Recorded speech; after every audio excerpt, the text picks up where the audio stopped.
Hello everybody, this is Jeff from TourWars.com and I'm here with the one and only Stephen Reid. Stephen, this has been a very big Comic-Con. How you doing, man?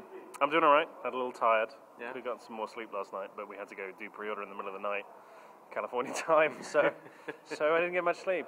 Now, speaking about pre-order, that's one of the big things that's come out of the show. What can you tell us about that? So, pre-orders are now available for Star Wars The Old Republic. As I think we've said a few times, supplies are limited. We've taken that decision to limit the supply at launch.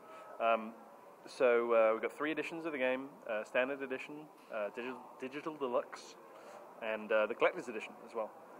So the Standard Edition is available at retail as a physical box product, and also digitally from Origin.com.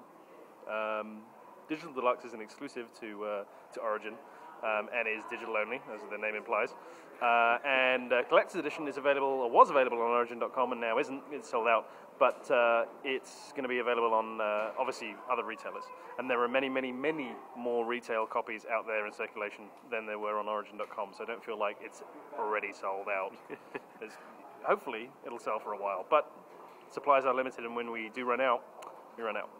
And so there's plenty of pre-orders still to be had, but that's only one of the announcements that you guys made at the panel just a few minutes ago. What were some of the others? This is you guys definitely broke some very, very big stories today.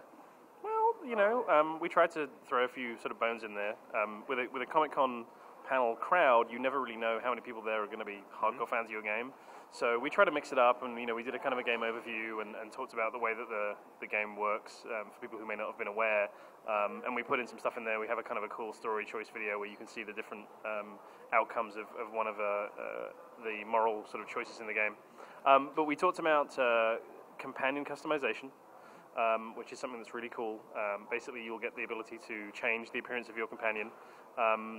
Not necessarily it won't be in a completely outrageous way. So, for example, you can't change the sex of a companion, and you won't be able to change their species either. But you will be able to customize them and make them more unique to yourself. And it's in addition to the usual ability to sort of change their weapons and their outfit and their armor and stuff. So it just makes it a little bit more personal for you and helps alleviate the issue that especially you find on the earlier parts of the game when a lot of other people are running around with the same character, the same companion as you, and it gets to be a bit confusing.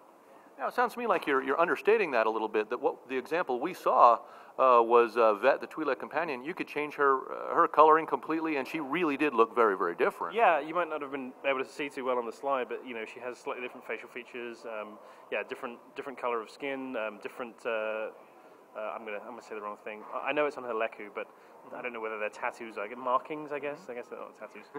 Anyway, different markings on the Leku. So yeah, which bounce, by the way. Now there's a little exclusive for you. Yeah, we got Leku bounce. No, I'm serious. Yeah, we got physics into the Lekus, so they actually move.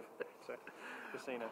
Very, very nice. Now there was an illusion during the panel that there's going to be some increased controls to the companions, much like in other BioWare games. I just realized that you didn't mean illusion. You meant illusion. Yes. Yes, there was an illusion. Yes, it was. We're not quite ready to talk about it yet, but yeah, we are working on some things that are basically going to give you more control over companions than you've had before. That doesn't mean that it's going to turn the game into, everyone's a pet class, but it gives you more control. So yeah, we're going to talk about that hopefully pretty soon, and it's pretty damn cool. That is a very, very big story, but it wasn't the biggest story. Of course, the biggest story of the entire panel was you gave us a release window.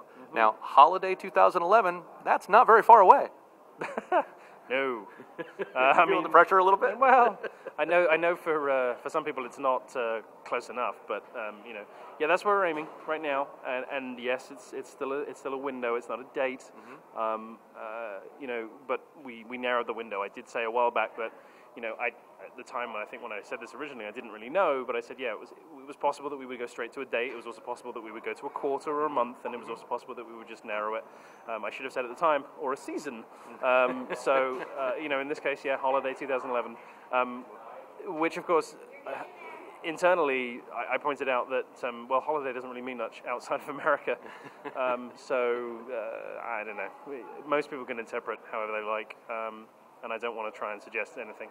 But yeah, that's what we're aiming for. Okay.